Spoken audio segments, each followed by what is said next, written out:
13 Hours is a new, like, modern military action war movie. It's directed by Michael Bay. Stars that Jim guy from The Office, who's got a beard, and a couple other surprisingly good no-name actors I've never heard of. So I was going into this movie thinking, alright, you know, the trailer looks great, but Michael Bay's movies always have good trailers. So I think if they keep the shaky cam to a minimum, and the stupid humor to a minimum, and they keep the tone of the trailer in the movie, I think it could be good. And it does one of those things. So it takes place in 2012. Apparently something went down, and I've never even heard of this situation. It's kind of like Argo, except instead of trying to sneak them out, they're like fighting off terrorists. So like there's like the CIA base and this embassy in Benghazi, which is in Libya, and like all these generic terrorist Arabian guys come to kill him. And then it's just these like 6 to 12 guys fighting them off. And I gotta say, of all the Michael Bay movies I've seen, this is the least Michael Bay. Yeah, every once in a while when there is an explosion, you see some fireworks come out of it, but I think if that happens occasionally, it's fine. It's when Optimus Prime is slowly going through a building and everything he touches starts sparking that it's like, okay, that's absurd. But you know, a little firework and one big explosion is fine. At least he's actually doing real-life explosions instead of just adding them in with CGI. The CGI is pretty minimal in this movie. And like I said, I haven't done any research. I don't know the history of these events, so I cannot comment on the factual accuracy of this movie. I'm also not in the military. I can't comment on the realism of how the military operates in this movie. I'll have to wait for my brother to see it. He's in the army. Everybody's really good. Like the bad guy from the trailer who's like, you were not the first responders. You were the last resort. You will wait. Like, he's good in the movie. I liked his character a lot. Everybody's acting is good, and they all work together. And the one flaw in their like banter is that earlier in the movie they're talking about rubbing their dicks on stuff because you know they're military guys, and then somebody's like, "Bro, I have to take a crap," and someone's like, "Whoa, way too much information." I'm like, "Are you serious? Like, really? That's too much information? But rubbing your dicks on stuff isn't?" I didn't buy that. Let's play the What is Wesley Having to Drink game.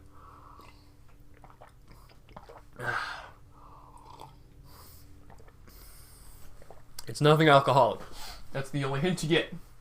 This is some of the best acting I've seen in a Michael Bay movie, and he definitely keeps the humor where it belongs. It's not the parents in the weed from Revenge of the Fallen. It's not the RC twins from Revenge of the Fallen. Nothing close to that bad. And I gotta say, this movie is similar in tone and direction to some of the other big Oscar-y military war movies. It feels a lot like American Sniper and a lot like Black Hawk Down at times. The military stuff is really good. The movie sounds fantastic. Like, I'm seeing it at the Cinemark Theater, and you can hear the differences between calibers. It's like crack, crack, crack, pop, pop, pop, boom, boom, boom, boom, boom, boom, boom. But the cinematography of this movie, alright, you know when everyone's all on YouTube, they're like, oh, the cinematography, and sometimes you're wondering, I don't even know what that is. They're talking about camera something, right? And you're just an average moviegoer, you don't pay attention to that stuff. This is what we mean when we say cinematography. This movie has really bad cinematography because it's a lot of shaky cam. There is so much shaky cam, and the camera is constantly cutting. So if you want to learn how to appreciate cinematography, watch this movie, and then watch Mad Max Fury Road and The Revenant, okay? Mr. Bay, you're not as bad as everyone says you are. You really aren't. But you need to watch 2 movies, and they're called Mad Max Fury Road and The Revenant. You will notice the difference in camera styles and camera shots between your movies and those movies. Like, they got cameras mounted on guns, and it looks like a first-person shooter. That's fun for a time, and it's behind the sight. But it's like split-second footage, and then it cuts to something else.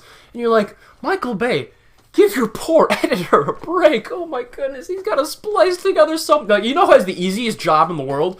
Alejandro Gonzalez Inarritu's editor. You know what he does? He watches a soccer game and drinks beer and splices the 8 different clips into the one movie that he made. And then there are shots that are like on the ground and looking up at stuff, and the camera's moving so fast across the screen to like where an explosion happens, and it's just really confusing and hard to see sometimes.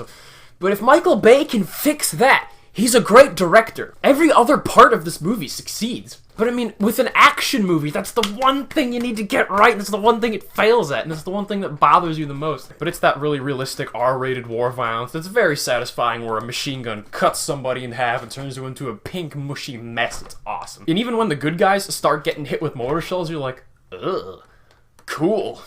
I mean, like, it happened in real life, so you kind of want to feel bad, but you're like, in this movie, you know, it's gore. Gore's always fun. I gotta say, plot-wise, there are two stupid things that happen.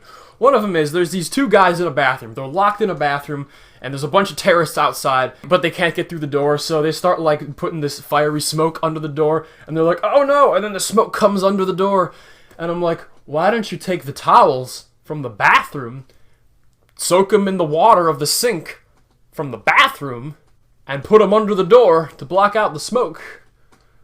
No one thought of that? They need a guy to drive a car, like, away from the base. And they pick, like, there are, like, 3 other perfectly functioning people in the car, and they pick the guy who just got, like, hit in the eyes with something, and he's freaking blind, and you're having him drive? Are you serious? That was stupid. And it has a very Michael Bay-ish ending, you know, it's like, some of us made it, and some of us didn't. America. And you know, it shows all the real life pictures of the guys at the end, and I get it, it's based off a true story.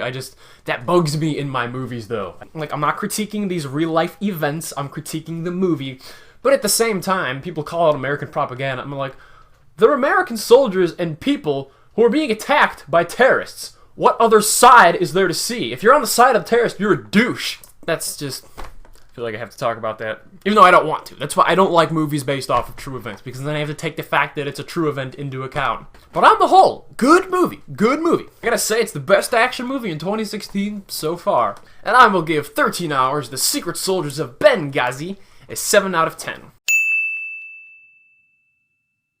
Thank you for watching. I'm Wesley Tomsky, and I am, and always shall be, your friend.